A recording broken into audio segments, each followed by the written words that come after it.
Good morning मेरे प्यारे दोस्तों, सभी लोगों को मेरा नमस्कार। स्वागत करते हैं आप सभी का आपके अपने YouTube channel OD study point में। तो प्यारे दोस्तों, आज की क्लास में हम लोग सॉल्व करने वाले हैं केमिस्ट्री के एक महत्वपूर्ण क्वेश्चंस के बारे में। जो आपका ईंधन चैप्टर है डियर स्टूडेंट, ईंधन से रिलेटेड जितने भी क्वेश्चन आपके पॉलीटेक्निक अथवा आईईआरटी एंट्रेंस एग्जाम में पूछे जाते हैं या पूछे गए हैं या पूछे जाने की संभावना है, टोटल क्वेश्चन का सॉल्यूशन बिल्कुल बेहतरीन कॉन्सेप्ट के साथ आज की क्लास में हम लोग कवर करने वाले हैं। यानी कि आज की क्लास में डियर स्टूडेंट, आपका फ्यूल से रिलेटेड जितने भी टाइप से क्वेश्चन आपके पॉलीटेक्निक अथवा आईईआरटी एंट्रेंस एग्जाम में पूछे जाते हैं, टोटल टाइप के क्वेश्चन कवर कराने का प्रयास करूंगा। डियर स्टूडेंट, फ्यूल एक ऐसा चैप्टर है जिससे आपके पॉलीटेक्निक अथवा आईईआरटी एंट्रेंस एग्जाम में प्रत्येक वर्ष 2 से 3 क्वेश्चन पूछा जाता है। यदि हम बात करें पॉलीटेक्निक एंट्रेंस एग्जाम में तो 2 क्वेश्चन 100% आना है, वहीं पर आईईआरटी एंट्रेंस एग्जाम में भी 2 क्वेश्चन 100% आना है। यानी कि 2 क्वेश्चन आपका इस क्लास के माध्यम से पक्का होने वाला है। 2 से ऊपर क्वेश्चन पूछे जा सकते हैं, लेकिन 2 से कम क्वेश्चन नहीं पूछा जाएगा आपका केमिस्ट्री से। तो बहुत ही बेहतरीन तरीके से सभी क्वेश्चन को बिल्कुल बेहतर कॉन्सेप्ट के साथ बताने वाला हूं, और किस क्वेश्चन पर आधारित और कितने क्वेश्चन आपके पॉलीटेक्निक अथवा आईईआरटी एंट्रेंस एग्जाम में पूछे जा सकते हैं, उन सारे क्वेश्चंस के बारे में भी डिस्कस करने वाला हूं। तो वीडियो को शुरू से अंत तक जरूर देखिएगा, जिससे आपको फ्यूल से रिलेटेड सारे क्वेश्चन के कॉन्सेप्ट अच्छी तरीके से समझ में आ सके। हमारी आपसे रिक्वेस्ट है डियर स्टूडेंट, जो भी स्टूडेंट अभी तक हमारे चैनल ओडी स्टडी पॉइंट को सब्सक्राइब नहीं किए हैं, सब्सक्राइब जरूर कर लेना और बेल आइकन को भी प्रेस कर लीजिएगा, जिससे हमारी अपकमिंग आने वाली वीडियो का नोटिफिकेशन आपको मिलता रहे। तो डियर स्टूडेंट, हम लोग स्टार्ट करते हैं आज की क्लास। देखते हैं डियर स्टूडेंट क्वेश्चन नंबर 1। तो क्वेश्चन नंबर 1 आपका इस प्रकार से है डियर स्टूडेंट, कोयला निम्न किन रूपों में पाया जाता है? ऑप्शन नंबर ए आपका है लिंगनाइट, ऑप्शन नंबर बी आपका है बिटुमिनस, और ऑप्शन नंबर सी आपका है एंथ्रासाइट, और ऑप्शन नंबर डी आपका है इन तीनों रूपों में। तो जो आपका कोयला होता है लिंगनाइट में भी पाया जाता है, बिटुमिनस में भी पाया जाता है, और एंथ्रासाइट में भी पाया जाता है। यानी कि क्वेश्चन नंबर 1 का आपका ऑप्शन नंबर डी सही हो जाएगा। यदि हम बात करें कि लिंगनाइट कोयले में कार्बन की परसेंटेज मात्रा कितनी होती है, तो इसमें आपका 38% कार्बन होता है। वहीं पर हम बात करें बिटुमिनस कोयले में कार्बन की परसेंटेज मात्रा कितनी होती है, तो 65% होता है। और एंथ्रासाइड कोयले में यदि हम कार्बन की मात्रा की बात करें तो 96% होता है। तो इस बात को भी आप अच्छी तरीके से ध्यान में रखिएगा। क्वेश्चन नंबर 2 आपका है डियर स्टूडेंट, आदर्श ईंधन वह ईंधन है जिसका कैलोरी मान अधिक है, कैलोरी मान निम्न है, ज्वलंता तुच्छ है, इनमें से कोई नहीं। तो आदर्श ईंधन वह ईंधन होता है जिसका कैलोरी मान अधिक होता है। इस तरीके से क्वेश्चन नंबर 1 का 2 का ऑप्शन नंबर ए सही हो जाएगा। क्वेश्चन नंबर 3 आपका है डियर स्टूडेंट, कोक का उपयोग किया जाता है।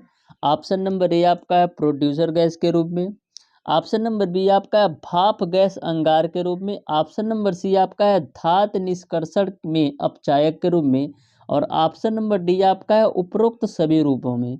तो कोक का उपयोग हम प्रोड्यूसर गैस के रूप में भी करते हैं, भाप अंगार गैस के रूप में भी करते हैं, और धातु निष्कर्षण में अपचायक के रूप में भी करते हैं। इस तरीके से क्वेश्चन नंबर 3 का ऑप्शन नंबर डी सही हो जाएगा। क्वेश्चन नंबर 4 आपका है, निम्न में सबसे अधिक कैलोरी मान है कोयले का, कि प्राकृतिक गैस का, कि गोबर के कंडे का, कि हाइड्रोजन का? तो सबसे पहली बात आपको पता होना चाहिए कि कोयले का कैलोरी मान कितना होता है, प्राकृतिक गैस का कैलोरी मान कितना होता है, गोबर के कंडे का कैलोरी मान कितना होता है, और हाइड्रोजन गैस का कैलोरी मान कितना होता है। तो जो कोयलों का कैलोरी मान होता है डियर स्टूडेंट, वो आपका होता है 25 से 32 आपका कोयले का कैलोरी मान होता है। प्राकृतिक गैस का जो कैलोरी मान होता है वो आपका 35 से 50 होता है। गोबर के कंडे का 6 से 8 होता है, और हाइड्रोजन की बात करें तो 150 होता है। अब आप आसानी से आंसर दे सकते हो कि सबसे अधिक कैलोरी मान किसका है, तो हाइड्रोजन गैस का है। इस तरीके से क्वेश्चन नंबर 4 का ऑप्शन नंबर डी सही हो जाएगा। क्वेश्चन नंबर 5 आपका है निम्न में सबसे कम कैलोरी मान है। तो अभी ये मैंने आपको बताया कि जो कोयले का कैलोरी मान होता है डियर स्टूडेंट वो आपका 25 से 32 होता है। प्राकृतिक गैस का जो कैलोरी मान होता है 35 से 50 होता है। गोबर के कंडे का 6 से 8 होता है और लकड़ी का कैलोरी मान 17 होता है। तो आपको बताना है कि सबसे कम कैलोरी मान किसका है, तो सबसे कम कैलोरी मान आपका गोबर के कंडे का हो जाएगा, यानी क्वेश्चन नंबर 5 का ऑप्शन नंबर सी सही होगा।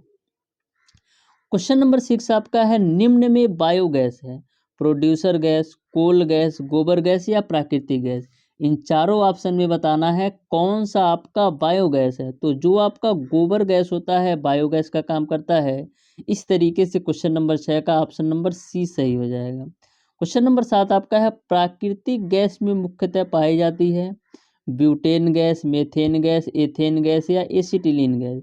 तो प्राकृतिक गैस में मुख्य रूप से जो पाई जाती है वो आपका मेथेन गैस पाई जाती है। इस तरीके से क्वेश्चन नंबर 7 का ऑप्शन नंबर बी सही होगा। क्वेश्चन नंबर 8 आपका है द्रवित पेट्रोलियम गैस निम्न गैसों का मिश्रण है। ऑप्शन नंबर ए आपको दे रखा है हाइड्रोजन, मेथेन तथा एथेन।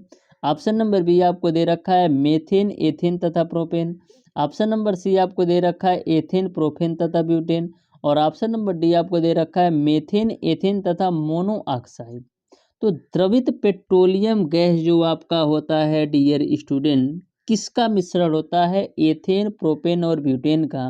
यानी क्वेश्चन नंबर 8 का ऑप्शन नंबर सी सही हो जाएगा। क्वेश्चन नंबर 9 आपका है कोयला जिसमें कार्बन की मात्रा सबसे अधिक होती है लिग्नाइट कोयला की, एंथ्रासाइट कोयला की, बिटुमिनस कोयला या लकड़ी का कोयला।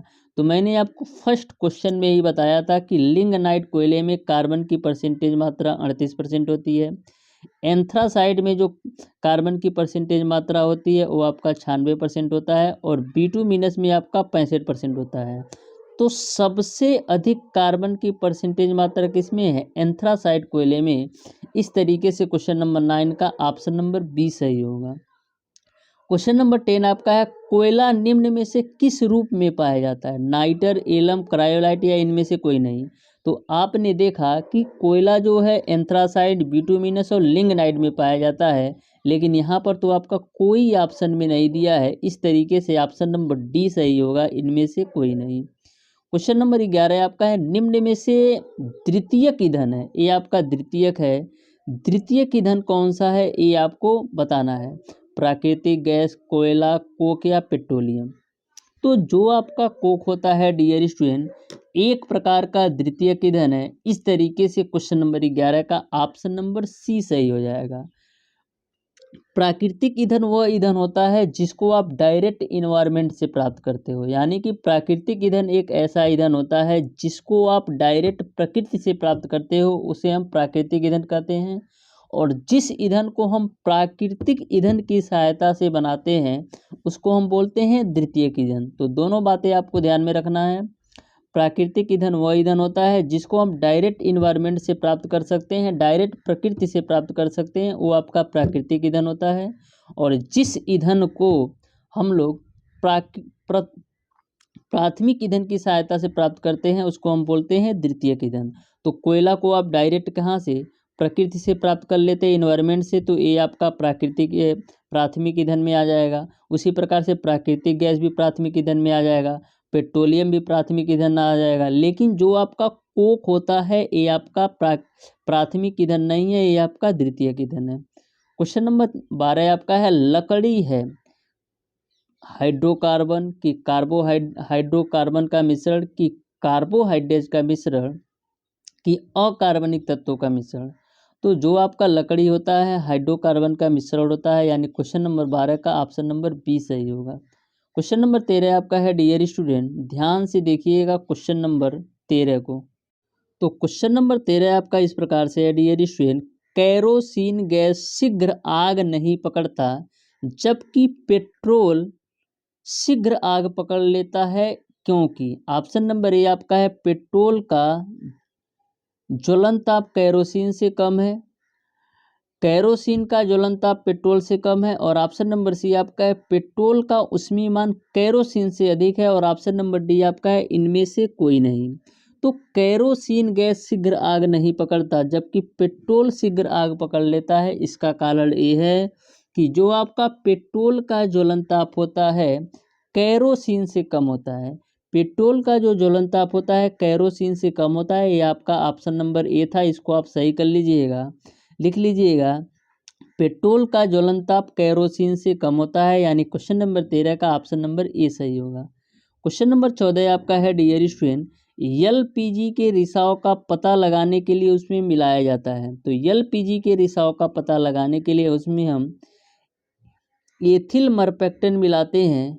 एलपीजी के रिसाव का पता लगाने के लिए उसमें क्या मिलाया जाता है? एथिल मरपेक्टेन मिलाया जाता है। इस तरीके से क्वेश्चन नंबर 14 का आपका ऑप्शन नंबर ए सही हो जाएगा, एथिल मरपेक्टेन होगा। इसको आप करेक्ट कर लीजिएगा, थोड़ा टाइपिंग मिस्टेक है। क्वेश्चन नंबर 15 आपका हाइड्रोजन गैस का उसमें कैलोरी मान सबसे अधिक है, तब भी इस ईंधन के रूप में प्रयोग नहीं करते। हाइड्रोजन गैस का कैलोरी मान सबसे अधिक होता है, फिर भी इसको ईंधन के रूप में प्रयोग इसलिए नहीं करते क्योंकि यह एक प्रकार का विस्फोटक है। इस तरीके से क्वेश्चन नंबर 15 का ऑप्शन नंबर ए सही होगा। क्वेश्चन नंबर 16 आपका है डियर स्टूडेंट, निम्न में से कौन सी गैस भाप अंगार गैस, जिसको आप वाटर गैस भी कहते हो, है? तो जो आपका भाप अंगार गैस होती है डियर स्टूडेंट, वो आपका CO+ का H2 होती है। इस तरीके से क्वेश्चन नंबर 16 का ऑप्शन नंबर सी सही हो जाएगा। ऑप्शन नंबर सी बिल्कुल राइट आंसर होगा। क्वेश्चन नंबर 17 आपका है सौर ऊर्जा का जो भाग पृथ्वी पर पहुंचता है वह है। तो सौर ऊर्जा का जो भाग पृथ्वी पर पहुंचता है वो आपका टोटल 47% होता है। इस तरीके से क्वेश्चन नंबर 17 का ऑप्शन नंबर बी सही हो जाएगा। क्वेश्चन नंबर 18 आपका है गोबर तथा अन्य कार्बनिक अपशिष्ट पदार्थों में वायु की अनुपस्थिति में सड़ने गलने में जो गैस उत्पन्न होती है वह है। ऑप्शन नंबर ए आपका है carbon monoxide. Option number B आपका है carbon dioxide. Option number C आपका है प्राकृतिक गैस। और ऑप्शन नंबर डी आपका है बायोगैस। तो जो आपका गोबर तथा अन्य कार्बनिक अपशिष्ट पदार्थों से वायु की उपस्थिति में सड़ने गलने से बनता है वो आपका एक प्रकार का बायोगैस है। इस तरीके से डियर स्टूडेंट क्वेश्चन नंबर 18 का ऑप्शन नंबर डी सही हो जाएगा।